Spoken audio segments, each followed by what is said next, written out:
Welcome to this ThinkSmallCell webinar, the compelling business case for 3G and LTE multimode small cells. I'm joined today by our presenters Hans Kramer, the Senior Director for Business Development at Radisys, and Julius Robson, a wireless technology specialist at Cambridge Broadband Networks.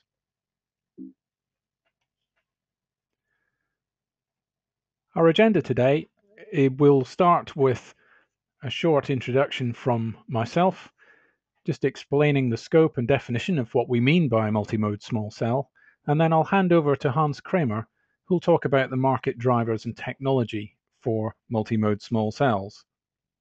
Then Julius will talk through the implications for backhaul and design, and we'll round off with a Q&A session. If you have any questions during the webinar, please submit them through the system, and we'll do our best to work through them at the end of the webinar. So let's just have a quick recap of the different categories of small cells. Now, many people might be familiar with femtocells, the residential small cells that were originally designed some 4 or 5 years ago and are deployed in their millions by many operators around the world. These are typically quite low capacity, typically 4-channel, 4 concurrent call, and provide more than adequate coverage for the typical residential house. In the last few years, more powerful versions, both in terms of coverage through higher RF power and traffic carrying capacity, has been developed, and these models are used in a variety of enterprise from the small, medium through to the very largest. This year we've seen a lot of industry interest in metro cells, which are small cells deployed in very high traffic, typically urban areas where a lot of public traffic is originating both indoors and outdoors.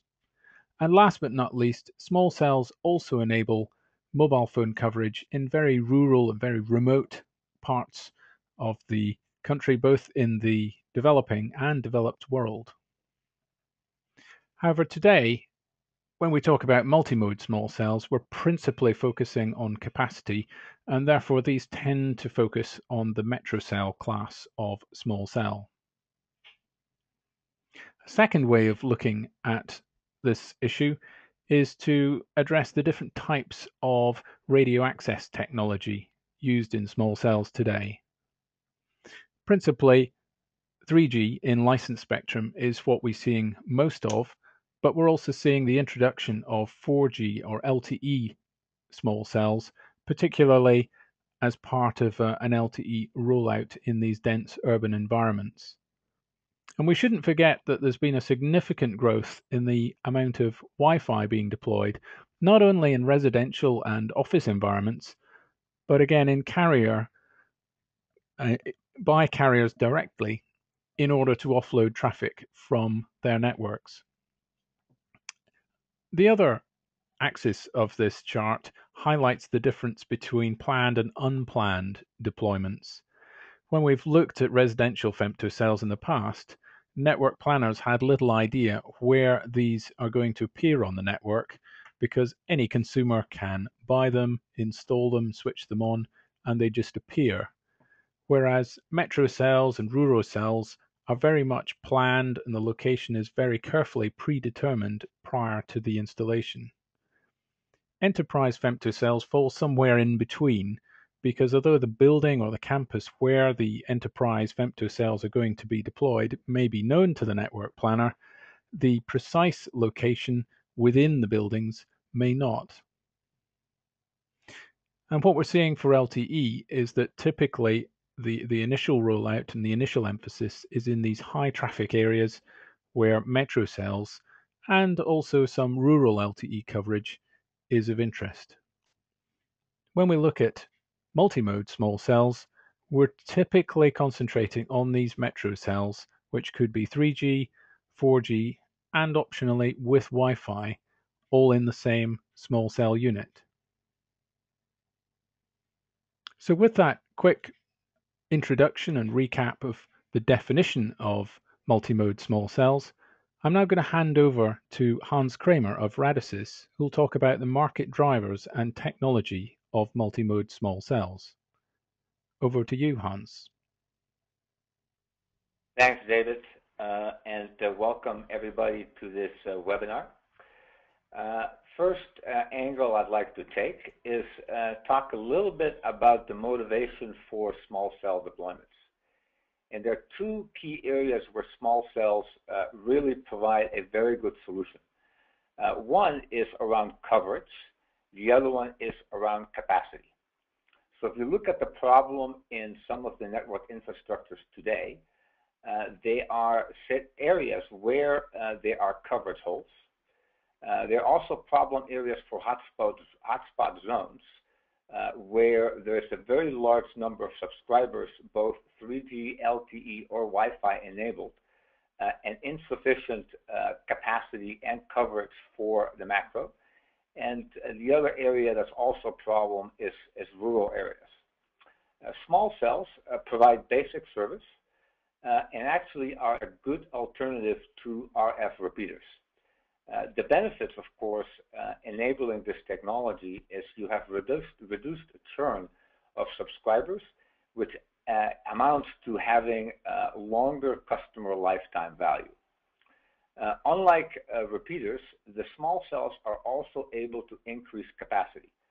So when the network infrastructure has a significant data demand on it, small cells are able to offload some of that capacity and localize it. Again, the benefit of this is increased capacity and reduced churn as the customer satisfaction increases. Now, question is, do we enable single mode, dual mode, or multi-mode small cells? So let's take that question as we move to the next slide. So before we go to asking the question of multi-mode or not, let's take a step back and kind of understand the definition of a small cell. This is an analysis that was done by heavy reading, and there were two questions asked of the operators. The first one is for them to define the parameters differentiating a macro from a small cell. And overwhelmingly, the operators called out the range and the power output as being big differentiators between small cells and macros. The second question that was asked is, what's the compelling power output and user count? And there was a preference from the operators to have more power and a higher number of users. Looking at this, at the report back, 2 by 5 watt with 64 users was the preferred for the operators. Now, let's go look at the next slide, please. So, let's take a look at what may be some multi-mode drivers from an operator perspective, given the context of the prior slides.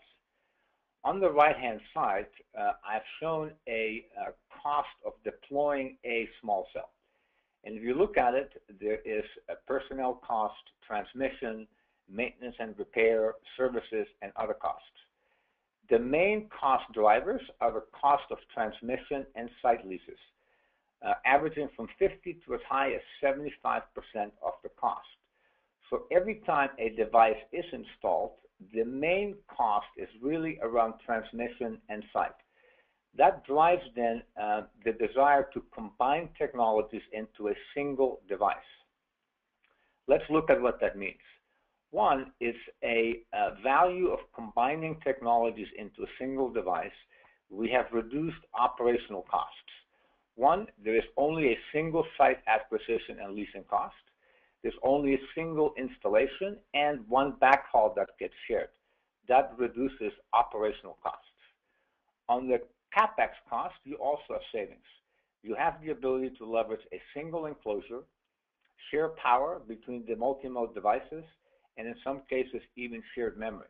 The end result of that is that the cost of a multi-mode device, although higher than a single mode device, will be less than 2 or 3 times the cost of the multiple single mode devices. It also enables the operator to provide service differentiation. And I'll explain that in a little bit more detail later in the presentation. But one, you have the ability to have a mixed subscriber base. So as you're transitioning from 3G to LTE, a multimode device is able to support both 3G and LTE subscribers, and you also have the ability to manage load balancing across the technologies. Next slide, please. Okay, again from heavy reading, a question was asked to the operators, what would they prefer? Overwhelmingly, a multimode solution, 3G and LTE is the preference. A lot of that comes from the prior slide that I shared with everyone. Next slide, please.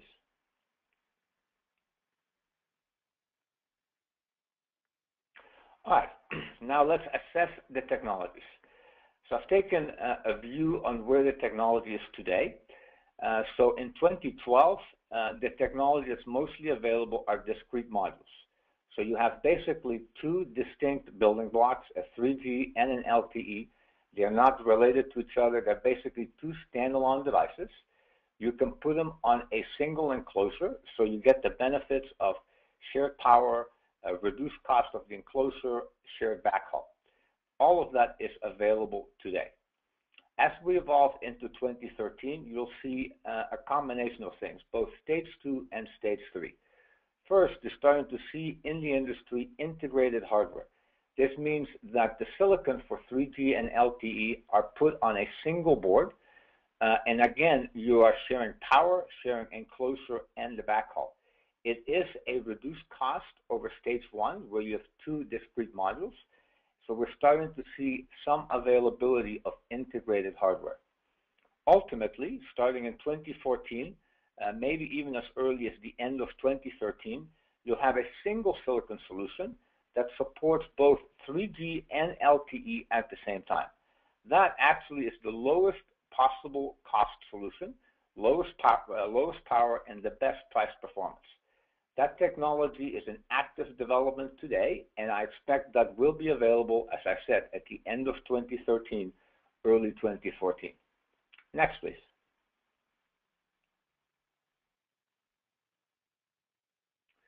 All right, so now you have a device that's installed enabling multimode. And really what you have in that scenario is you have three distinct network infrastructures.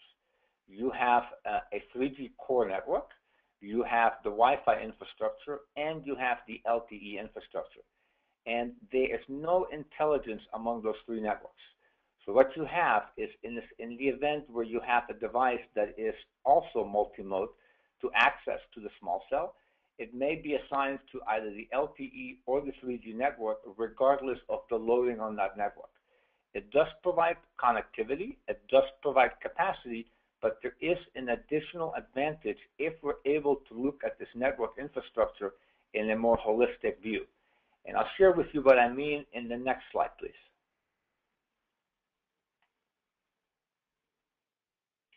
All right, we, Radisys, are working with a company called InterDigital and are enabling a multi-mode bandwidth management infrastructure. Our view is that once you have resolved the multi-mode access problem, you have a benefit of being able to leverage the network infrastructure, looking at the whole network, 3G, Wi-Fi, and LTE, and applying either load balancing criteria or policy enforcement to guide a particular subscriber to the network that is least loaded or to the one that we want them to be on because it will deliver the best performance. We see this as a next evolution of the network infrastructure that will follow after the deployment of small cells. Next, please.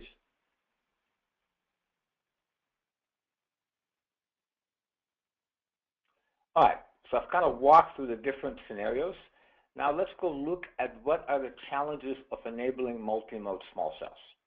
So there are three areas that I think are important in terms of enabling this technology. First is, where do you place the multi-mode device? And it's really finding the hotspot areas and identifying where, by installing this device, you get the best availability and resource of that device. Secondly is, what do you install in that location? Do you install a single mode, dual mode, or multi-mode device? And finally, the how. And the how is actually quite important. It is how do I connect to the backhaul? How do I get access to that site and the logistics of installing my device? And secondly, some very key aspects regarding interference management, testing to other devices, and self-organizing networks. Now, I'll make the point that regardless of multi-mode or single mode, the challenges are the same for whatever device you install. Again, making a case that multi-mode is a much better technology to enable. Next, please.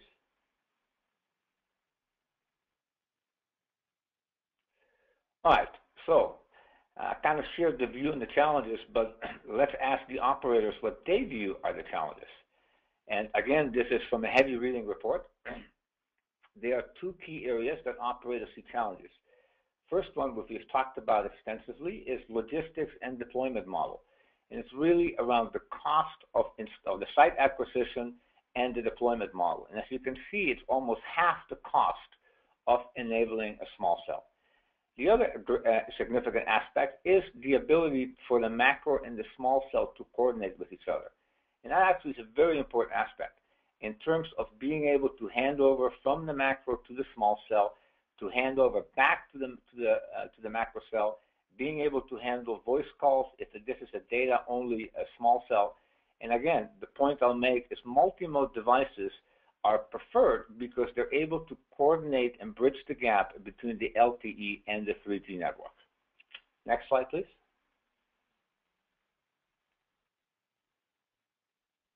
All right, so in summary, why multi-mode? So I've kind of listed 4 points. There are probably additional points, but these are the ones I felt were most important. One, you enable a better hybrid infrastructure. So you're able to bridge the gap between 3G and LTE, and you have the ability to coordinate with 3G and LTE macros, key aspect that the operators mentioned in the prior slide. 2, reduced operating cost. You have lower cost for site leasing.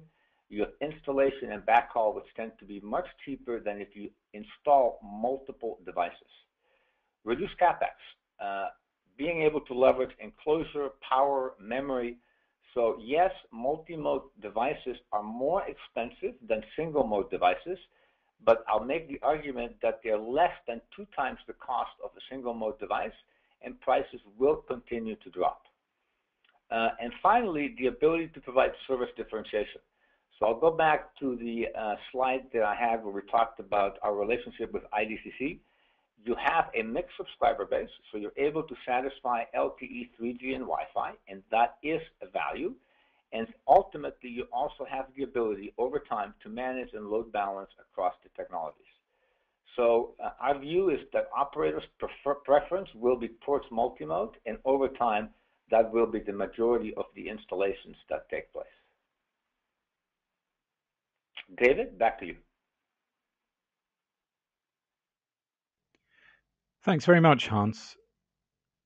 And the next stage, I'd like to hand over to Julius Robson from Cambridge Broadband Networks, who will talk about the backhaul design and implications of multimode small cells. Over to you, Julius. Okay, thank you, David. So multimode small cells are definitely something that's going to appear in the marketplace, and what I'm going to do is talk about how that will in fact impact the backhaul design and what we need to do there. So let's take a look first at what backhaul actually is doing. So here we've got a diagram of a network, and we've got the small cell, the multimode small cell with both LTE and HSPA coverage, capturing user plane data from the users. And what backhaul has to do is obviously connect these towards the core networks. And we initially would expect to see separate 3G and LTE core networks, and over time I think they're going to blend into one EPC.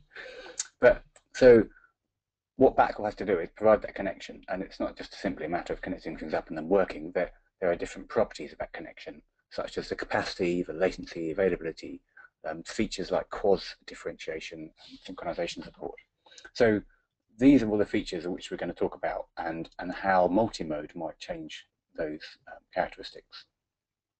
So on the next slide, we've got a list of key backhaul characteristics which may be impacted.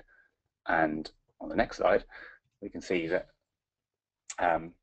which ones of these are most impacted when we look at a multi-mode. So just go through those. I mean, interfaces is really about do we need in LTE we have an IP connection, so it's Ethernet IP connectivity. But in previous generations in 3G, early 3G had TDM support. And do we need to support both of those? Well, I think really a small cell nowadays would probably have IP support on both 3G and LTE, so we shouldn't have to do that. Capacity-wise, we're going to talk about in more detail in a minute, as are the others. Latency as well is definitely tighter on the LTE side than it was with 3G, so think about that. And availability, there's no real difference between the two. So let's have a deeper dive into the capacity aspect and the others. So on the next slide. So backhaul capacity is pretty much dominated by the user plane data. This is the data for user traffic that's generated. And what we've seen in a data network is that we get quite a bursty characteristic of user plane data. So during quiet times, when there's hardly anyone on the network, that's the condition that you get when you get these very high peak rates that you might have heard about with LTE being 100 megabits or 150 or even HSPA 42. These only get generated during the sort of quiet times in the network when there's low interference, one user per cell in a great location.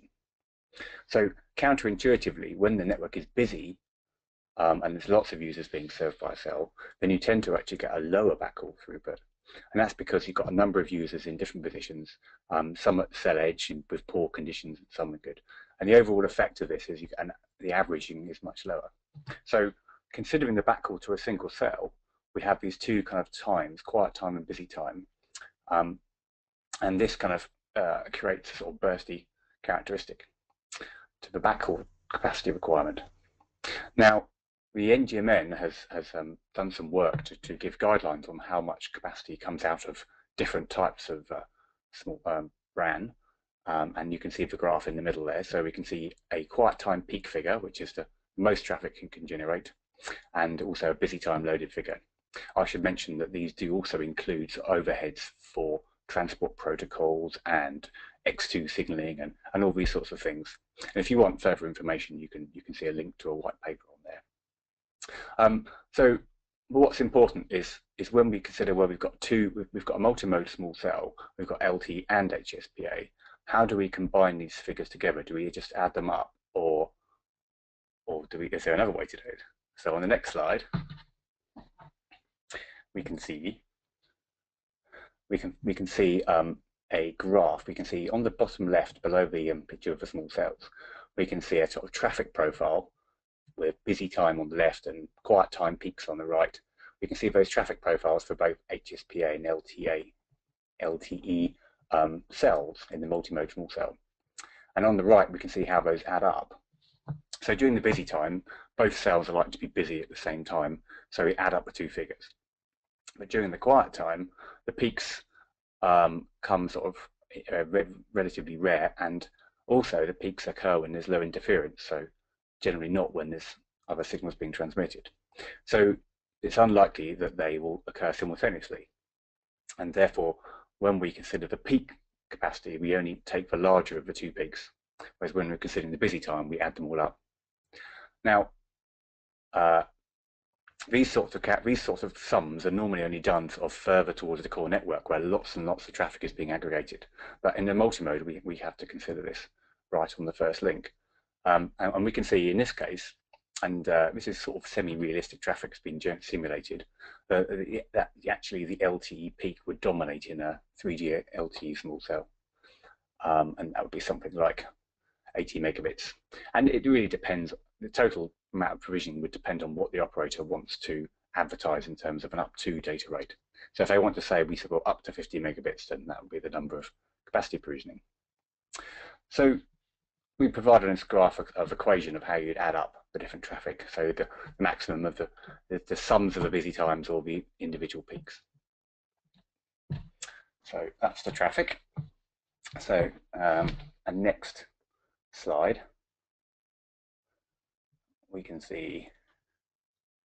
So another aspect which is impacted by multimode small cells is the quality of service support.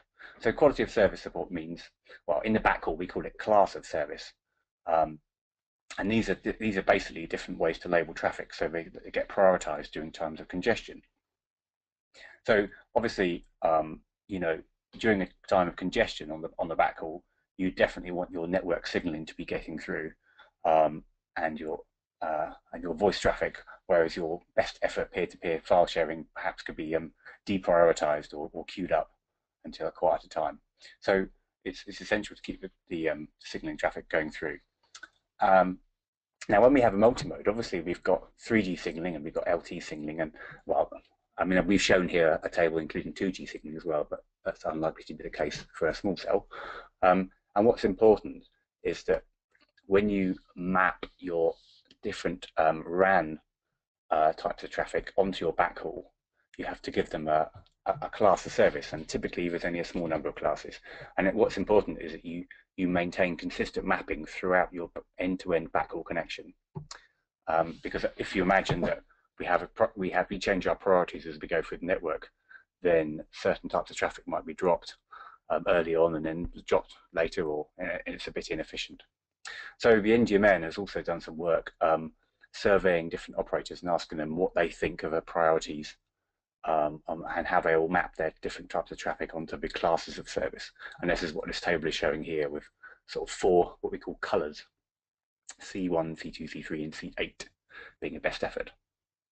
So I think in a multi-mode case, you know, what's important here is that the operator has to decide how they're going to prioritize between 3G and LTE, and make sure that is consistent throughout their end-to-end backhaul connection.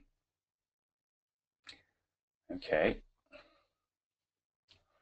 On the next slide, so another aspect which might be interesting is synchronization. So synchronization is basically getting a master clock sort of signal all the way through from a central location in the core network out to a base station.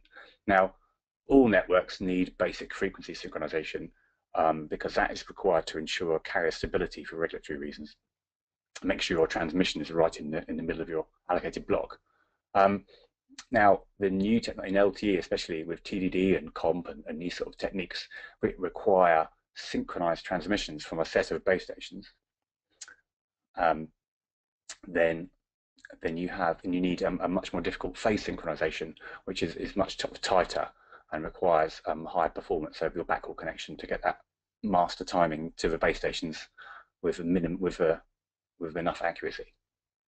So this is a challenge. And when we're looking at small cells in particular, then it's quite likely that the small cell will want to synchronize with either each other or with the macro network in a het net to make sure that they don't interfere with each other.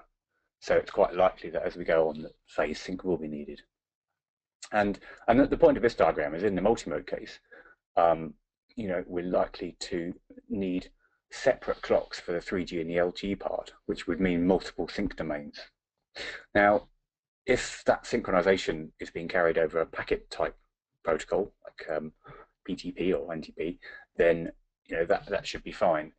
But if it's carried over the physical layer like SYNCI or something, then there might be some difficulty carrying multiple sync domains if there's only one sort of way to do it.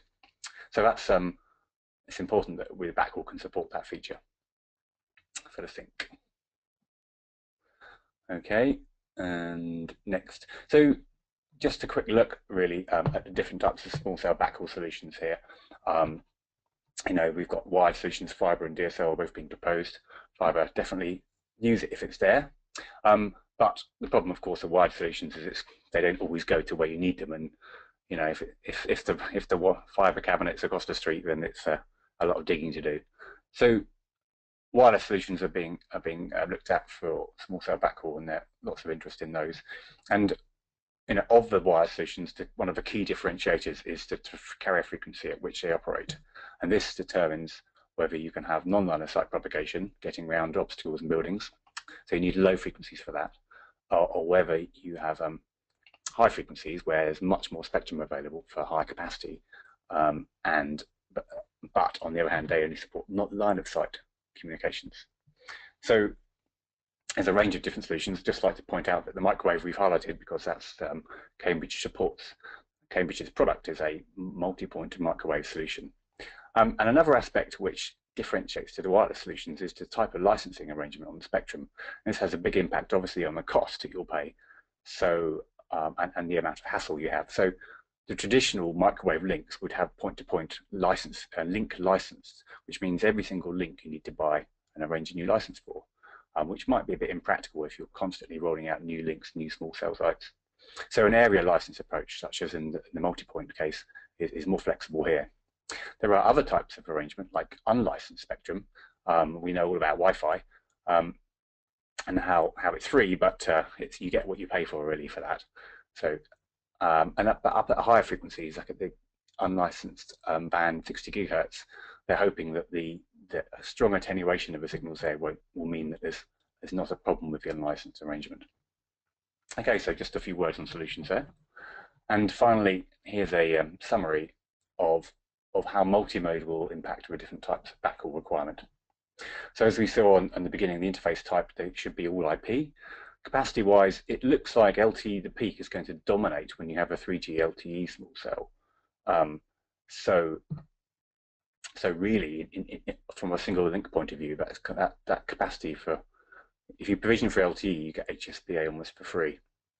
Latency-wise, again, LTE, well, from a backhaul perspective, the 3G RAN has higher latency than LTE, so you would notice backhaul latency more in an LTE network, which tends to mean it needs to be smaller. So something like 10 milliseconds end-to-end is, it's not quite right, it's less than that. Tens of milliseconds end-to-end is what we're looking for on the backhaul. And LTE dominates this, so again, you kind of get HSPA for free if you've designed it to cope with LTE. Availability-wise, there's no difference between the two networks that the operators want. The several nines of availability there. Quality of service support, of course, I mentioned that what's important here is to make sure you coordinate end-to-end the way you assign different types of traffic to the different classes of service on the backhaul. And finally, synchronization is quite likely to need a multiple sync domain supported over the backhaul. So overall, there's a number of different things you have to do if you want a multimode support. But in some cases, like capacity and latency, if you are provisioning for LTE, then your LTE HSPA support is almost for free. Okay, thank you. Thanks very much, Julius. I'll just ask a quick poll of the audience about what type of multimode small cell you might believe is going to be most popular by 2017. And what we're really trying to figure out is whether there'll just be a combination of Wi-Fi with one of these, or whether it will be 3G and LTE and Wi-Fi being most popular. So if you vote now, we'll share the results shortly.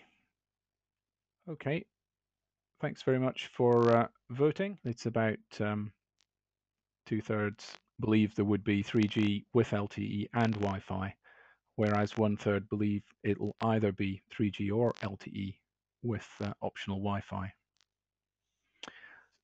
I'd now like to ask our presenters a number of questions, and if the audience has further questions they wish to ask, then please submit them through the webinar system. Could I ask you, Julius, we've seen that there's a need for a roadmap for the development of multimode small cells. What's the roadmap for backhaul in that context? Okay, so I think that most people agree in the small cell world that backhaul was one of the key challenges, and there's lots of different solutions have appeared to fill that gap. Lots of them are still chartware, of course. From the Cambridge perspective, we've been doing trials this year, and we're looking at commercial products next year, and I think that's broadly representative of many types of solution. That's fair enough. And a particular question has come in for you from one of the audience asking, who would be primarily the customer of CBNL? Well, we sell to network operators who buy our backhaul solutions for their networks. think there's a few out there. We've got a lot going on, supplying both mobile phone networks and access networks across the Middle East and Africa. It's a particularly strong reason. Most operators in say Saudi have our solutions, or if not all.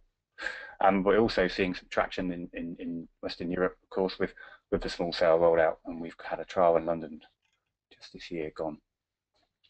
Oh, very good. Okay, and last question. You showed lots of different backhaul solutions. How do you go about choosing the best one for multimode small cells? Oh, well, of course, we would say that ours is the best.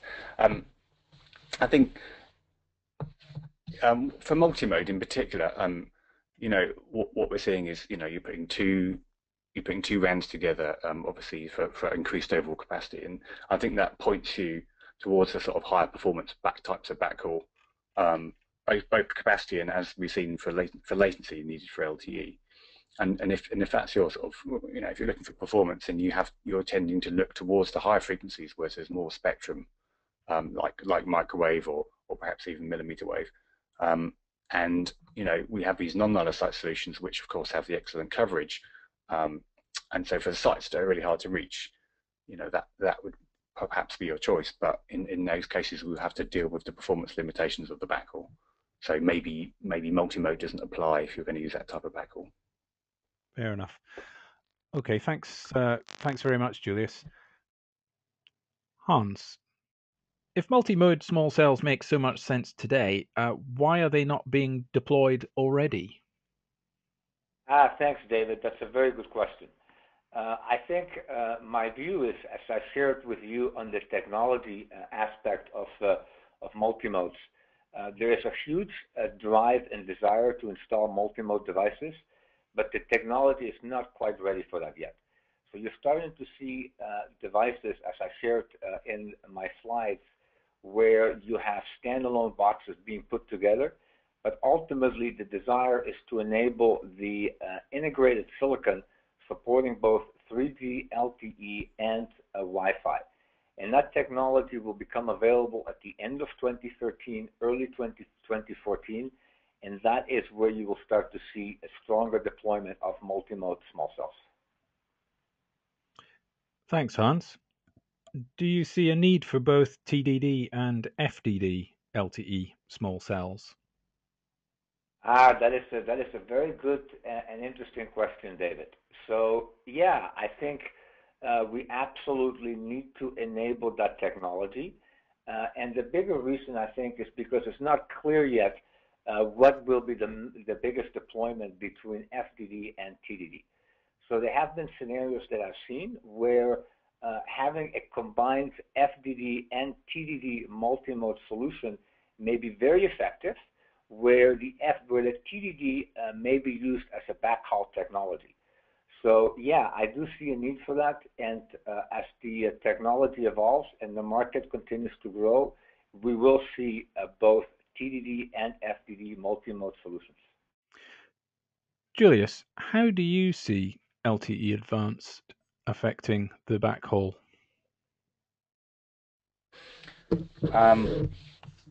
So LTE Advanced, it's got like a whole bunch of exciting features that take the throughput up to the famed gigabit for true 4G sort of compliance.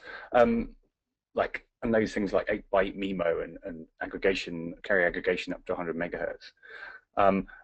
I think that we have to be realistic about which ones of these will be used in the small cell environment, and I don't think 8x8 MIMO is going to be one of them. And of course we've got certain power and size constraints. So I think that what we're going to see in LTE Advanced is the kind of net type features like EIC, so it coordinates transmissions between the small cell and the macro, as I mentioned for the sync part.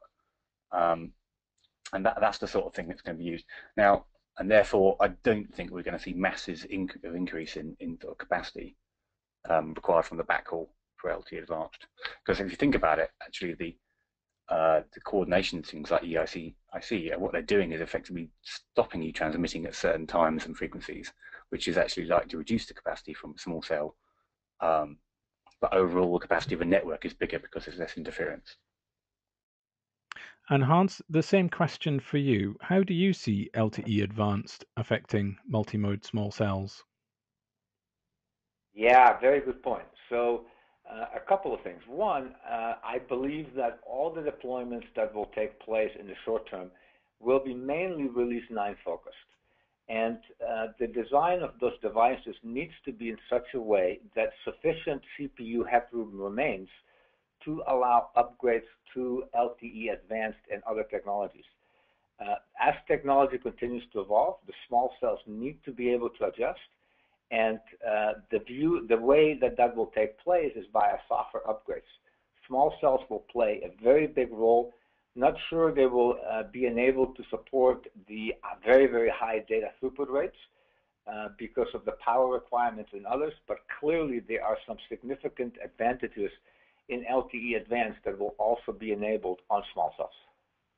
So does that mean that somebody designing a multi-mode LTE small cell today would have to ensure that the hardware platform was capable of this later software upgrade to support LTE Advanced? Oh, absolutely, David. We are seeing operator RFQs and RFIs that are actually dictating how much CPU headroom must remain to ensure that there is support for software upgrades in the future. So that is very much a requirement and a design criteria that's being applied to the people building multi-mode small cells. Thanks very much, Hans. It's good to hear that insight from both vendors and operators and what's really happening in the market today. So with that, I'd like to wrap up this webinar Q&A session. For more information about this webinar and related white papers, then do visit the website, ThinkSmallCell.com. Look out for our forthcoming webinar in this series next month, which is around what do CIOs really want from their mobile operator, particularly looking at the needs of the large enterprise chief information officers. And last but not least, in addition to all the information available at ThinkSmallCell.com, feel free to sign up for our free monthly newsletter, which is sent out to many in the industry today.